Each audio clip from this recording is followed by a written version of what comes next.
you're a busy mom, and a lot of our listeners are in that same situation where they just have a very, very full life, is how did you choose what things to sell on eBay and what things you just wanted to donate to a local thrift shop or just give away?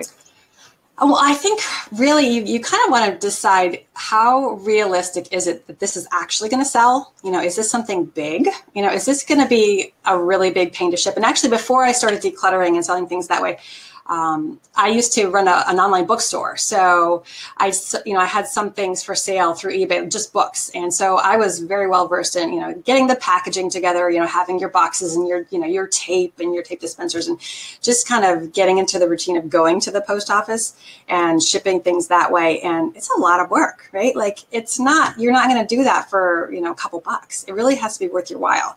So, we had a whole storeroom set up in the basement. We had shelves, and it was a lot of fun. But you have to weigh your time, because your time is so valuable, right? I mean, whether you're doing this as a business or whether it's just to make a couple of extra bucks here and there, it's still, you don't want to end up making, $2 an hour. Like, you might as well go work at Starbucks, right? And then I think that's a great point, though, Sarah, is to look at. So let's say I am cleaning out my closet, or I'm cleaning out my kids' closet, or I'm cleaning out the garage, where I'm not sourcing anything. I'm just getting rid of my own personal possessions.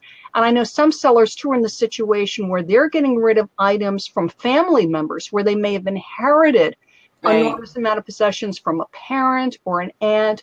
So different sellers are in different situations. So let's say it is personal possessions or inherited possessions. I've actually worked with clients where they literally have a house full, if you can imagine. I believe it. That they've inherited from a parent. And oftentimes, this from your group, is there's emotions attached to those items if you've inherited them. So and you made a good point, one is you must research. If you want to use a professional tool, there are tools like Terrill and WorthPoint where you can research, particularly for collectibles. That can be really helpful. But even for clothing, if it's a brand you're not that familiar with, or toys that you're not that familiar with, you want to do a little research. And that would be, if you want data that's older than 6 months, you're going to want to take a look at WorthPoint or Terrill. If you can use data that's only 30 days old, you can do eBay advanced search and just take a look at the price. If the item's only going to sell for $10 with free shipping, like Sarah said, you're talking about, you're probably, after eBay fees and everything, only going to make a couple dollars. Is it really worth it? You're going to have to research. You did the research. Then you're going to have to take the picture. You're going to have to log into eBay. You're going to have to list the item. You may have potential customer questions. Then let's say the item sells, and then you're going to ship. Now, if you're a very experienced seller, and what you want is to use some cheaper items under $15 to help bring traffic into your store, that's a different situation. Then you're decluttering and you're going through your death piles and you're listing some low ticket items and you're really using it to drive traffic to your store. Or, and Sarah and I talked about this, is you have a large amount of clothing from a child or from a grown-up, could be a parent or an aunt or an uncle. So you have a lot of, let's say, LL Bean men's flannel shirts, some of which sell for very good prices, some sell for lower prices, depending on the size and the pattern. So let's say you have 4 or 5 large flannel LL Bean men's shirts. What you might decide when you do research, and again, all you have to do is do eBay search, is go, you know what, these really only sell for, like, I'm making up a dollar amount because I haven't looked up LL Bean recently, $15 a piece. But you know what?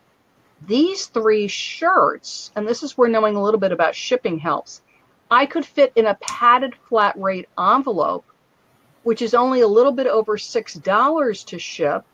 Let me put these into a lot, because if somebody's going to be buying 1 LL Bean shirt of this size, they need to be all the same size, then they might be interested in 3. It's very cold right now. People are looking, to bundle up and stay warm.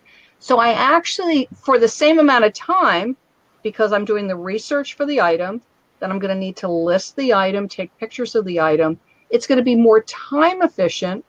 I'm going to declutter. I'm going to get the items out of my house, and I'll make more money.